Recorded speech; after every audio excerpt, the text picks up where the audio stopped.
It's a pleasure to be here. I come out of Macomb County. I'm the consumer horticulture person down there. And we're going to get right into basic backyard composting. Anybody here already have a compost pile other than Robin there? Okay, good. We're going to find out if you're doing it right. So just a little bit of background. For a number of years, people could just put all of their yard waste out for trash pickup. And then there became an issue about the amount of trash going into our landfills and the space it was taking, and some other concerns that were related to it. And a huge amount of organic waste was going in.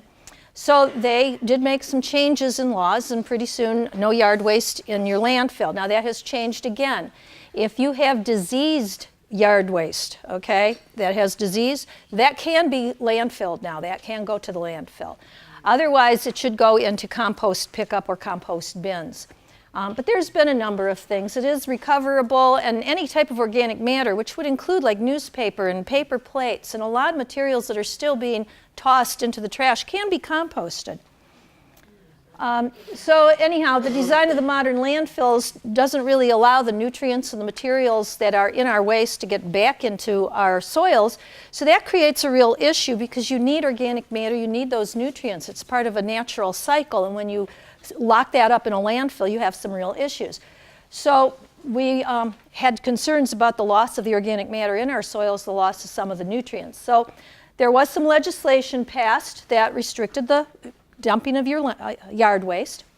I'm not going to go into all of that. They did change it again then to allow for the disposal of, as it says, in a landfill or an incinerator, only if its yard clippings are diseased or infested or are composed of invasive plants, such as garlic mustard, purple loosestrife, spotted knapweed, that were collected in an eradication program, okay? Because we really don't want to see those spreading, and if you don't compost properly and you put those in your compost, there is that potential you could end up spreading those around your yard, which is not a lot of fun if you're dealing with it. So, backyard composting has environmental benefits, economic benefits, because the less waste that has to be picked up, the lower your waste management bills should go, right? If you're picking up, 16 truckloads of waste and can reduce it to 8 truckloads of waste, it reduces your overall cost to the community. And the environment, it's returning those nutrients. And then, what's that last one? Oh, about 90% of yard wastes could be composted at home. And depending how you handle them, you could probably compost them all, but tree stumps are a little tough.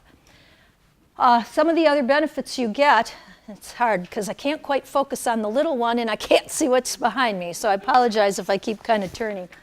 But organic matter in the soil is really, really important to the health of the soils, which reminds me that we did put a few extra papers on your tables today. One is like a bookmark, and it does have a gardening website MSU has. If you're not familiar with the Gardening in Michigan website, all of our smart gardening flyers are there, as well as a lot of tips and information. And I brought one of the smart gardening flyers, which deals with smart gardens begin with healthy soils. And the organic matter in your soils is very, very important, and that's one of the reasons to compost. It not only can improve your soils, it can reduce your costs in terms of purchasing things to put in your soil to improve them. And then the pink sheet we'll be using later, or you'll be able to use later, because it deals with how to troubleshoot compost piles, especially if you live in a neighborhood. If you're not doing it right, you can create some real issues with your neighbors. So you need to know what the problems are, how to handle it. Some of you are laughing, you've done that, I can tell. And then a reference material of what should or should not go into a compost pile. Just because certain materials would compost does not mean they're appropriate to put in a backyard compost situation, okay? So those are for your information to help. Okay, having that organic matter helps to draw earthworms, which are important for the aeration of your soil. It can affect your clay and sandy soils. If you have a heavy clay or a lot of sand, adding organic matter helps the clay drain better, it helps the sand retain moisture better. So it's really an amendment. Compost is not a fertilizer, it's an amendment to your soil. Okay, helps control erosion, lessens plant stress, does provide some vitamins and minerals, and it does reduce your reliance on petroleum-based fertilizers. Unless you're going organic, it would reduce that use. Okay, can everybody still hear me okay? All right, I always worry that I kind of lower my voice as I go. So basically, composting is a process, and it requires certain things in order to work properly. So what you're going to be looking at is controlling the amount of air or oxygen going into the pile. You need water going into the pile. You need the organic waste. And then that begins to decompose. It will give off carbon dioxide, gives off heat, and then you get your finished compost.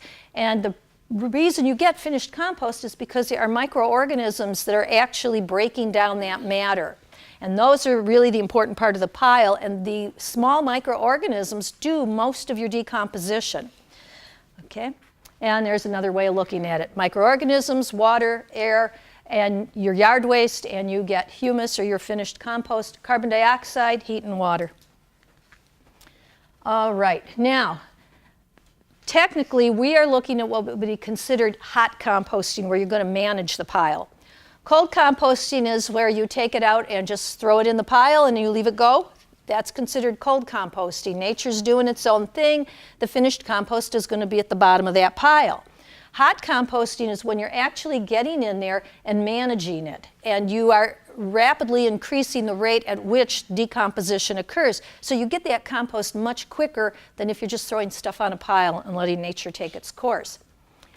So you need a proper mixing of materials and monitoring. Those are two important things. And there are chemical, physical, and biological factors that you're going to be looking at, things that you want to monitor and be aware of. So we're going to cover those kind of quick.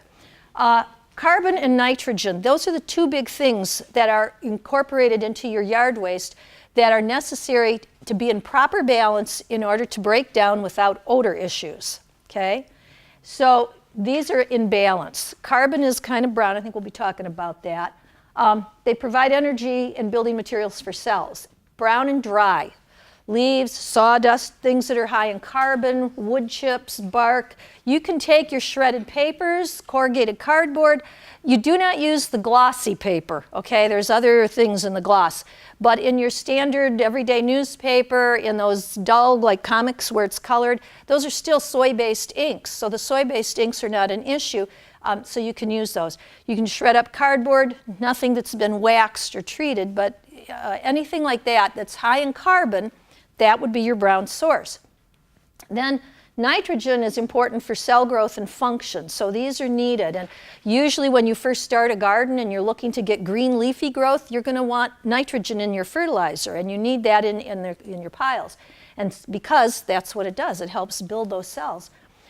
So the green things, grass clippings are the first thing we think of, but coffee grounds, even though they're brown, they are a nitrogen source. They're considered a green material.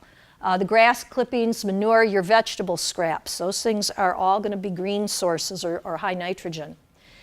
And then there's a balance. And if you really want to get, technical, you get your scale and you can weigh it out. But you got to check how much is in that proportionally. It's, unless you're really, really going over the hill, don't worry about it.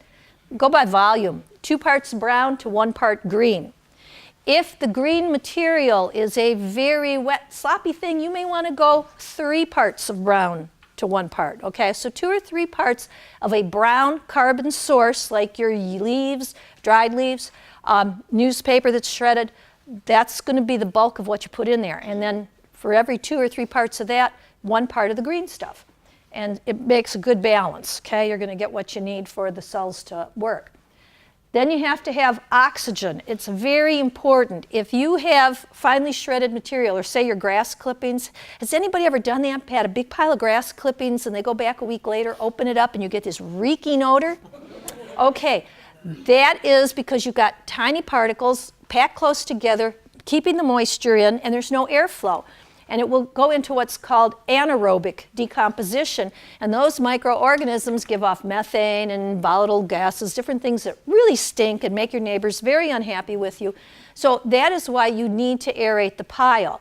That is why, even though you want small particles, you don't want them so small that they pack tightly together. Okay? You need air in that pile for the correct organisms to work. So periodically, you may actually have to get out there with the pitchfork, turn the pile. Or there are some cases where you can put a tubing down the center of the pile with air holes and just kind of fluff it a little and get air into the pile. You have to be careful doing some of those things, though.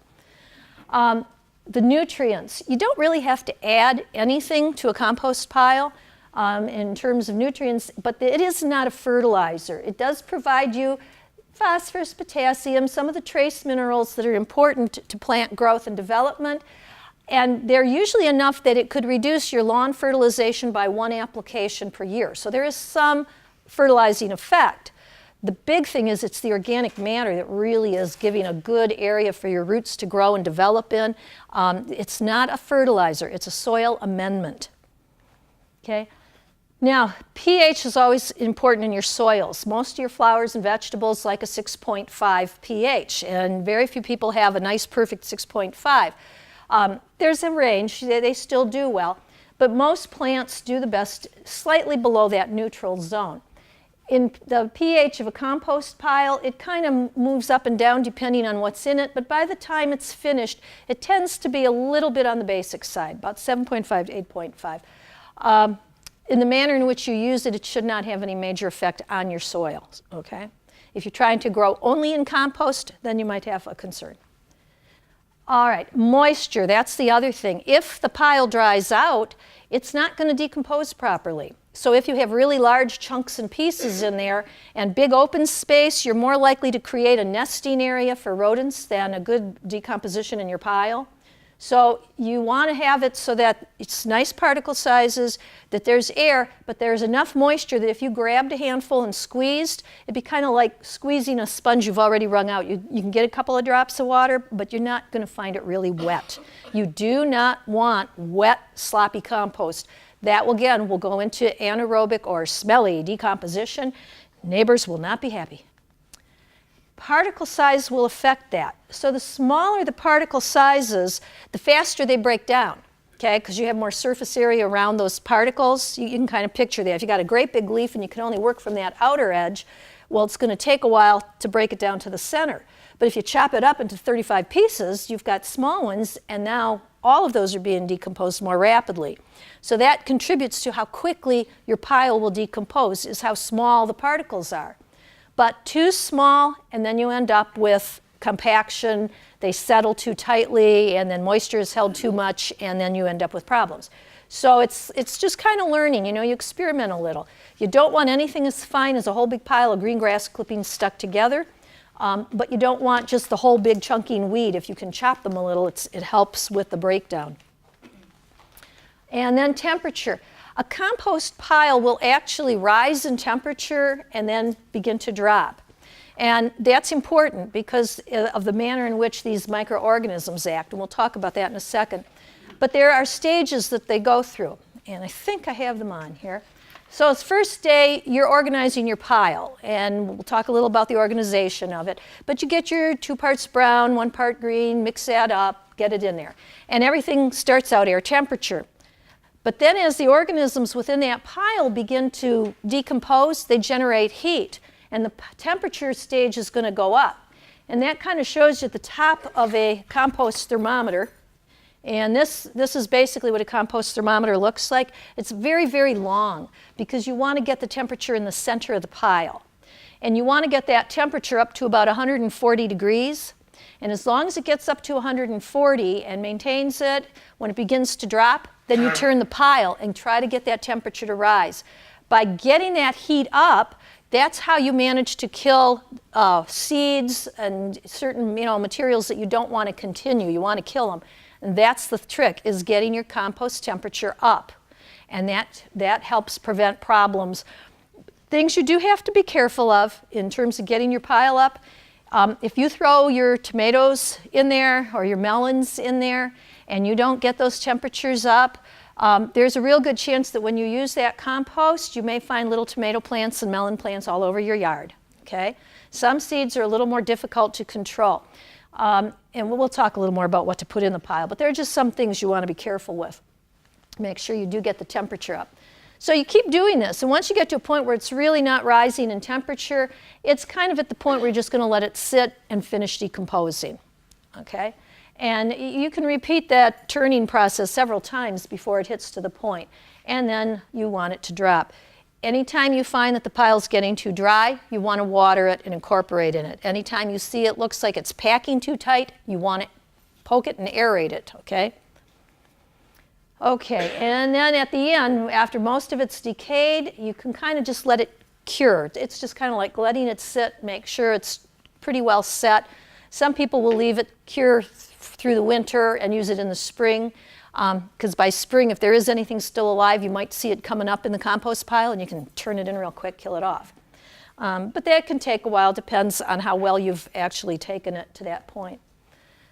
Okay, temperature depends on how much heat's being produced, balanced by how much heat is being lost. I'm not going to go into all those different things. But you do realize that, you know, the airflow is hottest in the center, and then it cools as it's moving out of the pile. So it's that center you need to get the temperature on, and that's why you need a long thermometer. Let me set that down. All righty.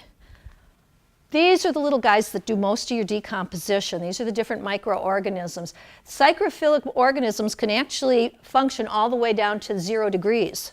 Okay? So you can compost through the winter. It will work very slowly, but things do continue to decompose all through the winter. There's a school in Connecticut that composts year-round with their kids. They've got like a 7-bin system, and they take literally everything from the lunchroom, including the paper bags and the paper plates, and they compost it in their facilities, and then the kids are responsible. They have to weigh the lunch scraps every day, take them, and they do this through the entire year. And in Connecticut, they get winters too, you know? So it's possible. You just have to kind of protect the bin a little bit if you want to help maintain some of those outer temperatures, kind of block some of the wind. But they will function up to a point. And then the mesophilic, the little guys that kind of like temperatures like we might like, take over. And the ones you really want working are the thermophilic. And you can see they can go all the way up to 200 degrees. And we had a gentleman who was talking about a commercial composting facility they had, and he got a call one Christmas Eve that the temperatures within the compost pile gotten so hot they actually had combusted, and it was burning in the center of the pile, and they had to get the fire department out. You don't want to do that in your backyard, okay? So when you see it's up to 140 or it begins to climb up to 160, at 160 I would turn that pile, bring that temperature down a little bit. But you can get it. I've had mine up to 160 already. But you want to get those temperatures up, okay? And then when they drop, turn the pile. You're going to find critters in a compost pile. A lot of people don't like that idea that you're going to go out there and you turn it, you're going to find millipedes and centipedes and sow bugs and ants and all kinds of critters. They are all very important in a compost pile because some of them are controlling the populations of bacteria. Some are predators that are controlling the populations of other bugs in the pile. And some are actually eating the decaying material and helping it break down. So you want to find a variety of things. So you'll find actinomycetes and fungi. Actinomycetes, if you've ever turned something and you see kind of almost like a white cobwebby thread in the soil and kind of an earthy smell, that's what you're looking at. But there's fungal spores, and you get small bugs and you get larger critters. But they're all really important in that compost pile. And then these are pictures of some of your fun friends. It's I know, I just got to let people know. They're going to be there because we'll often have people figure that, you know, I'm going to compost and do this, and then they turn the pile and they think they've done something wrong because there's bugs in it. It's like you're outside, you're going to get bugs. And they're important. They all are important. Okay. So when you go to compost the materials, you want to be able to control nuisance pests. You want to know how much effort's going to be involved. You want to know what materials you have available. Now, some of you may have smaller yards, very little material to compost. So in your case, you may say, I'm not going to compost. I'm just going to mulch the grass clippings. Just cut them fine, leave them lie where they're at, and let them decompose back into your yard. Grass clippings do not create thatch. That is a false idea. What creates thatch, or the overgrowth of the roots and the woody material of the lawn below the green part that you see, is actually if you over-fertilize and over-water. There's no need for those roots to penetrate and go down, so they stay on the surface. And especially if you have like hard clay below, they're going to stay where they can get their water and nutrients, and they build this thatch layer, which is not a good thing, and then you got to aerate and do all kinds of stuff. Grass clippings aren't going to contribute to that. They're predominantly water, they break down rapidly, and what nutrients are there will help feed your lawn. So just mulch them back in if you're limited. Other choices, I'll show you as we go down, pictures of turning barrels. where you can only put limited amounts in there to work with. And then there are worm bins, and I did bring a worm bin behind me here. If there's time, I'll show it to you, because that's a different way you can handle small amounts of food scraps indoors so that you're not worrying about rodents outdoors. So you get your pile, and you can layer it, brown and green and brown and green, but you can see the browns need to be at least twice the amount of the greens. And then you can stir that up. They have put some coarse material on the bottom here to help allow for drainage so that the compost is not actually sitting in water, because you don't want the water working its way up the pile and making it very smelly. So that's what they've done in this area. As long as your compost pile is on an area that will allow water to drain away from it, you won't have problems. You don't put a compost pile where the water drains into it. Okay, so you got a low spot in the yard and you figure, oh, that'll be a good place to put the compost pile. That will be a very bad choice because you're going to get too much water and it's going to get smelly. All right, again, brown and green materials, so eggshells, fruit waste, vegetable waste, seaweed, manure, whatever you have, it's high in nitrogen, that's going to be part of your green. Corn cob and stalks. Corn cobs can take a long time to break down, so you do want to try and chop those guys up if you're putting them out there. Hay, be careful with hay and straw. I think it is hay. If it's too green, sometimes there's seeds in the hay, so you want to make sure you raise your piles to kill off anything that could grow. If you're going to add peanut shells, don't use salted peanuts because you don't want to add salt to the pile. They got to be unsalted peanut shells. So there's a variety of things that can act for that brown component. And then things you don't want to put in a pile. Meat and animal products. They would decay. It's not that they won't decay there. It's that you could end up with a lot of rats, and nobody wants that. And other animals will dig in the pile. So you really, try to avoid that. They would, but don't include those in any kind of backyard pile. Foods that have been coated with oil, or you put butter on the beans and you want to compost them, don't put them out in the compost pile. Those oils from the butter, that dairy and that oil, is going to attract rodents. So if you haven't coated them, if you just cook them, put them on the table, and everybody has to butter them on their own, then the ones that you don't want because they sat in the refrigerator for the next 5 days and nobody'd eat the leftovers, you know that one? Then you can toss them in. Dog and cat feces, you do not include any feces from an animal that eats meat. So usually, if you got pet rabbits or gerbils and things, you could put it in there, but check the food. If you're feeding them food pellets, some of those food pellets actually contain meat products. So, check what you're giving them. But nothing because of the types of pathogens that they carry. Don't put the glossy paper. Coal or charcoal ashes are high in sulfides, I believe it is, and they don't belong in the compost pile. Wood ashes are different, and even those you don't want to overdo. Don't throw in the diseased plants. If you can't get the heat high enough, you're going to just spread disease the next year possibly. Invasive weeds and seeds, unless you really know how to manage it, you want to try and avoid that. Simply because if you don't kill those things, you could spread them in your yard later. I tend to throw everything in my pile. It kind of sits there so long before I remember to use it. And then plants that are recently treated with pesticides. Why wouldn't you want to put something like your grass clippings if they've been recently treated with pesticides? Why wouldn't you put them in the pile? Any ideas? And herbicides too.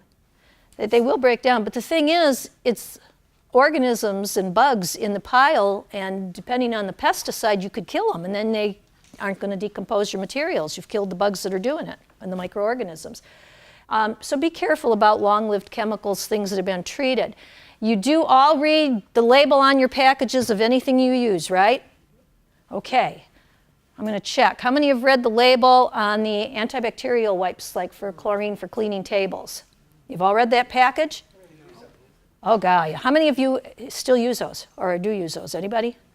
Some people do. I know a lot of people use them, especially when there's flu season and you want to clean things. But what I have found is people don't always read all the way through a label. And if you're using those cleaning wipes that are antibacterial, you've got to keep that surface damp anywhere from 4 to 10 minutes, depending which bacterial wipe you're using.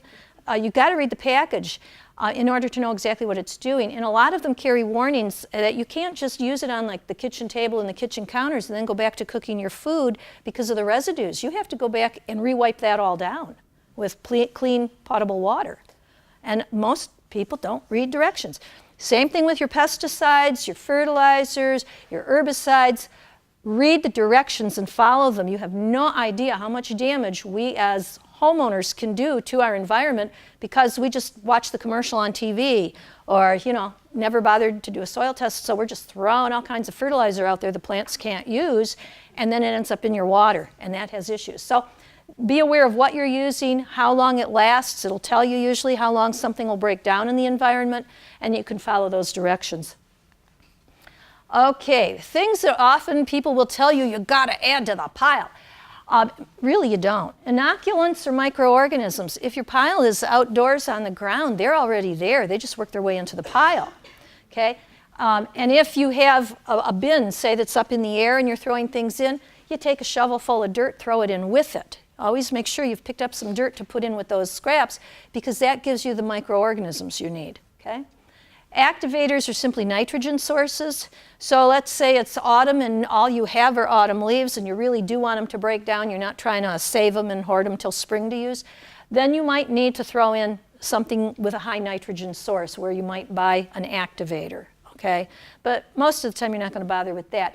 And lime, you don't use lime. Okay? It's a stabilizing agent. It affects pH. A lot of people seem to automatically every year, I'm going to lime the yard because Grandpa did.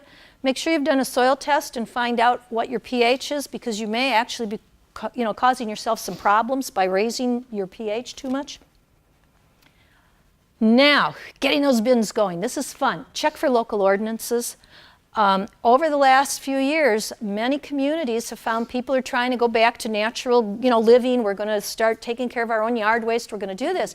And because they didn't know what they were doing, they created a lot of rodent issues in some areas. So you want to check, do you have a local ordinance? And what does it say? Some will limit the size of the bin. Some will limit what you're allowed to put into it. Some will tell you how far from a neighbor's property it has to be. So you need to be aware of those ahead of time. All right, so things to also be considering. If there's a permitted area, whatever the local ordinance says, start with that. If you can have it near a water source, it makes it a lot easier if you think the pile's going to dry out because you don't want to have to drag water back and forth across the yard a lot or drag the hose. If it's closer, it cuts just down on your work. Good drainage because you don't want it sitting in water, so a nice area. Away from wood buildings. I was talking to somebody a week ago and they were saying they had troubles with their compost pile and then they got in trouble because when they moved it, they found that the side of the building they had put it against was rotting. Wood is decomposable material. You can't use that for the backside of a compost bin. So you want to make sure it's away from a wood building in all cases.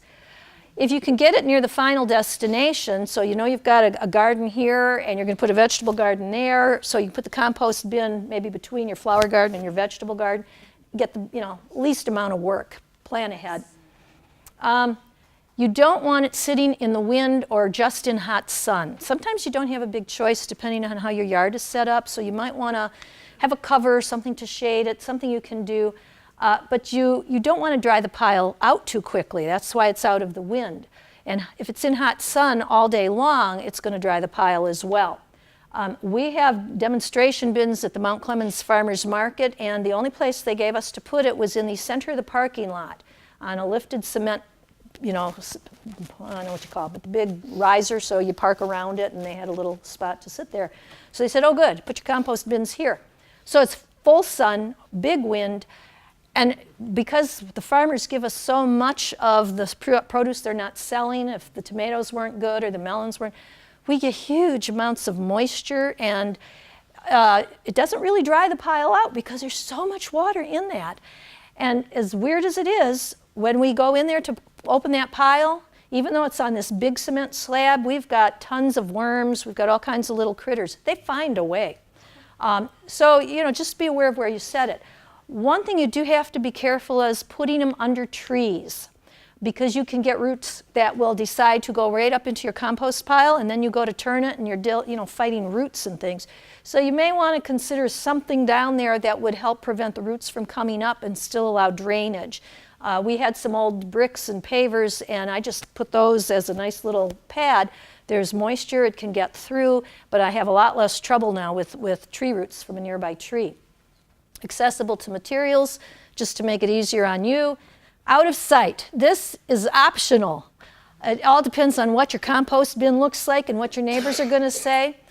We have a gentleman, it's like the centerpiece of his yard. He put trellising up and over it, and he's got vines that grow and these beautiful cedar doors, and I mean, it's just gorgeous. And people just think it's a structure in the yard. They have no idea he's composting. You can do all kinds of things. They can look very nice. You can make them out of wooden pallets you strap together. They don't look quite so pretty, but they still do the job, and it's cheap material. So that's kind of optional on what you're going to be doing. Cold composting is when you simply throw things on a pile, and nature will take its course, and you can do that. But again, it's minimal management. If you don't want to do a lot of work, you can do that. But when you need the compost, you're going to have to dig down and take what's from the bottom of the pile, because what's on top is still just beginning to decay, okay? So it's less labor, less difficulty. In a backyard, if you really want the biggest bang for your buck, you're going to go with hot composting. Cold composting will still use whatever you're doing. You can do it indoor or outdoor, because you can put a garbage can in the garage. You need air holes, and just throw stuff in there and shake it once in a while, and you're not really working that pile, and it'll eventually decay. If you are doing it in a small container like that, they kind of give you a new balance of what you could put in. And again, always you're going to need some garden soil or some other compost to put in there to make sure you've got the microorganisms that you need to help it. And then you can handle smaller amounts of fruits and vegetable scraps. Piles or bins, let's see, I was going to skip a lot of this. It's simple, it's cheap, it takes 1 to 2 years for material to decompose. So you're going to harvest off the bottom. I'll get ahead of myself. Hot composting is what most of you would be doing. You're going to build the bin, you're going to throw in the materials, you're going to turn them. It takes less time to get the finished product. It will kill most weed seeds and pathogens, but it's a whole lot more effort if you're doing it right. Okay, so you may have to go out every couple of weeks or maybe every week and turn that pile, and it can be hard work. Okay, single bin is good in the backyard. You can make a real nice looking one. It's got a nice little lid, keeps little critters out, the way it's spaced, looks kind of pretty. It handles a limited amount. You can go to a triple bin system. This is what I use in my yard, because you can get one big pile going and work it, and you're adding stuff, and after a while it looks like a lot's breaking down. So you flip it into the middle bin and start a new pile in the first one. You finish turning the second one and the first as it's being built, and then that second bin, when it looks pretty well finished, you throw it all into the third bin to just sit and cure, and then when that first bin looks ready to flip, you flip it and start a new pile. So you have an ongoing process that allows you to just keep continually producing your compost. It's a little easier to work with. If you only have a single bin or a big turning barrel, at some point you're going to have to stop adding stuff or you're never going to get to a final product. There's pros and cons, and we're not going to worry about all of that. Again, it's a difference in the maintenance and in what you're going to get and how soon you're going to get it. High maintenance.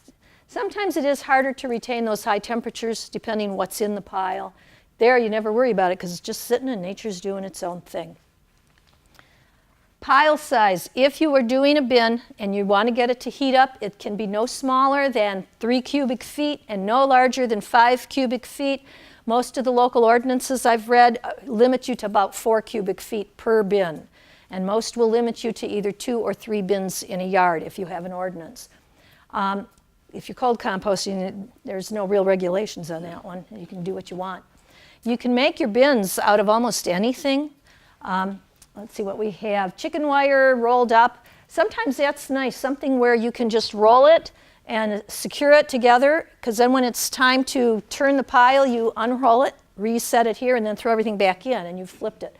You can use snow fencing, you can use pallets, you can use cinder block. You just got to stack it so you've got airflow. Again, garbage can composting, you just got to make sure there's air holes. Digesters, these are kind of more of a cold composting method. This is the door where you would slide it up in order to pull out the finished product. And at the top you lift the lid and you just keep adding things. And usually they'll come with a basket that goes below ground, and the food scraps and things will settle in there, making it easier for worms and stuff to get in. And then when you need it, you open the door and you pull it out. I've got a guy who uses that. He can never get it to fill. He keeps adding food scraps and they get digested and eaten, and it just keeps going down. So it handles quite a bit of material before you have to even worry about emptying it. And then the turning barrels, there's a couple different kinds. The rolling ones are low to the ground and you can just kind of push them, and they usually have something to secure them in place. The turning barrels, these are great if you do have rodent issues in your community because they're usually more than 18 inches above the ground. They're easy to open, to add your materials to. You can just crank it and turn it, and rodents cannot get into it because of the height. Okay? But again, you have to be careful with something like that if it's in full sun, because the metal will heat up and really heat the insides a lot higher and possibly kill your organisms. So you've seen the thermometer, nice and long. You can get those now. A lot of stores and garden centers are beginning to carry them. Otherwise, you would have to purchase it online. If you don't want to use a pitchfork to literally pick up and turn the pile, they have aerators, which are cool, but you really got to be strong. They have those little like phalanges on the end, and when you stick it in the pile, they close and it goes down. And then when you go to back and pull it out, they open, and then you got to yank, and it will fluff your material, but it takes a good strong arm to do it. I've tried one. Okay, a pitchfork actually is the easiest. That's not the same as a garden fork. Do you guys know the difference between a pitchfork and a garden fork? No. Okay, a garden fork tends to have squared off tines, and there's usually like 4. They're kind of square. They're really good when you want to go into the dirt and loosen it. You're digging potatoes. A garden fork works well. But when you go to put that in a compost pile, those big squared tines really do not work well. Pitchforks or hay forks have rounder, narrower, small tines, and you can get those in a lot easier to do your turning. Shovel, if you have a lot of compost, just to shovel it into the barrel or wherever you're taking it. And a screener is optional. It's really a good thing to have if you're putting in larger sticks and branches. And basically, it's just building. Now, this is a mini model. It's going to be a lot bigger. But you just basically build a screen, use 1/4 inch or up to 1/2 inch grid of hardware cloth. If you're not sure what hardware cloth is, take a quick look at that later. It's just like an oversized window screen. And if you get, I think it's galvanized, it lasts a long time. And then what you do is you take your shovel and you pick up your compost, you throw it on and shake your screen, and it screens out larger wood chips, larger branches, and gives you a finer compost to work with, which is nice then to put into your soil. Okay, buckets, watering cans, whatever you need to keep your pile moist, that would be really good. Wheelbarrow for moving things around. And then when you go to use the compost, there's a whole variety of things you can do. It's a soil amendment. That's its primary purpose, is to enrich your soil with a lot of organic matter. So you just take it out to the garden before you start putting in your vegetables and turn that in as you're preparing your garden soil. And it adds some nice structure to your soil, or texture. I get the two mixed up. Mulch, you can take the compost and simply spread it right around the bushes and things. As time goes by, it gets pulled into the soil and helps to enrich it. If you have potting soil and you want to make a nice blend, you can add compost to your potting soil if you're blending it yourself. And you can make compost tea. Compost tea is basically, you can take a piece of cheesecloth or other cloth, put a pile of your compost in, tie it up, let it soak in the water. That's more of what would be considered an infusion. If you're really working it, you can get a really big 5-gallon container or larger. You put in an aerator like you have for a fish tank or something. You add some sugar like the molasses, and then you put some of your compost in, and that bubbles and aerates, and it builds the bacteria. They just love it, and they build up in quantity. And then when you use that tea, it is very good for your soil. Really good on your house plants. It's very nutritious, but you can do it either way. We were trying to demonstrate that at the Mount Clemens Market one week, and had one of those big plastic pretzel barrels. Have you seen those where you got the big plastic barrel? And we tied a bag of compost, put it in, and it was going this nice light brown color. Looked almost like tea, actually. And then we had one lady come across the parking lot, and she looks at this sign that says compost tea, and she looks at us sitting there, and then she goes, "You don't really drink that, do you?" I No, we don't. We really don't. So we explain. It was a good educational opportunity. Okay, problems. Very often, if you're not doing it correctly, you can end up with different problems. So if you're getting a bad odor in the pile, this can be caused by too much nitrogen, way too much green, not enough brown. It kind of shifts what's happening in the pile. Or if it's too wet, you've lost oxygen, you've filled your airspace with the water, so you're changing the type of bacteria that are functioning. And if it's too small and compacts and is tight, same thing. You hold too much moisture, it's going to create anaerobic, smelly decomposition. So basically, fluff the pile, add some more carbon materials to balance that out and get some air into that pile. For this one, low pile temperature is the opposite. Your pile might just be too small. It can't build the temperature. If it's less than 3 cubic feet, it's probably going to stay fairly cool. It's not going to go the way you want. Not enough moisture. If it's too dry, if the particles really are too big and allow too large a gap, you're going to have some problems. And of course, cold weather is going to slow down the process. So you can make the pile bigger, add some more. We have people that after Halloween, they drive through the neighborhoods and they'll take the bales of hay and the pumpkins people put out. It's really strange what garbage pickers, composters can be, I'll tell you. But they do. You need a source, you go get it, and it beats, trashing it. So you can build the pile, you can add a little water, don't overdo it. Turning the pile is always a good choice. Again, if you've got too much nitrogen or lack of nitrogen, and that should say add the green material. I got to fix that. I didn't realize it said add brown. If you don't have enough green, you're going to add more green material. And then insulate the pile if it's really getting too cold, like it's November, December, and the air temperatures are dropping.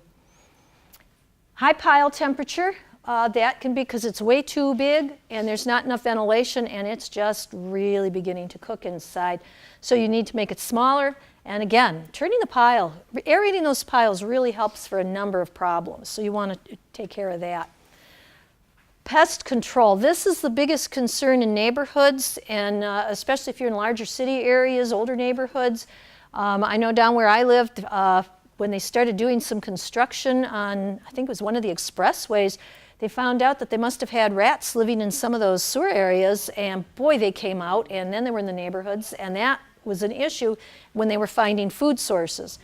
So you really got to watch what you put in. No meat, no dairy, no fatty food scraps. If you're going to be adding any of your food scraps, you have to understand rodents will eat what we eat. So they'll come in and they'll eat those leftover tomatoes and melon rinds and whatever. So what you do if you're going to add them to an outdoor pile is dig up part of the pile, put it deep, and recover it so the odors are not escaping. That's one thing to do. A second thing is to literally line your bin with a hardware cloth, that 1/4-inch grid. You can take a look at what that is if you need it. But if you outline it top and bottom and around, because they can't come up, the 1/4-inch is kind of small for them to really get their teeth into and around. So you be aware of that.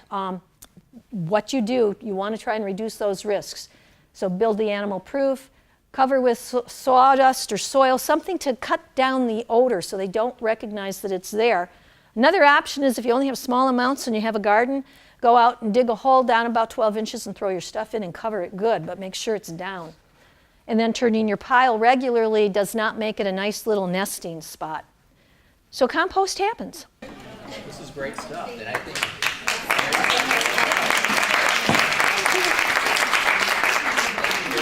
My pleasure. Thanks for having me.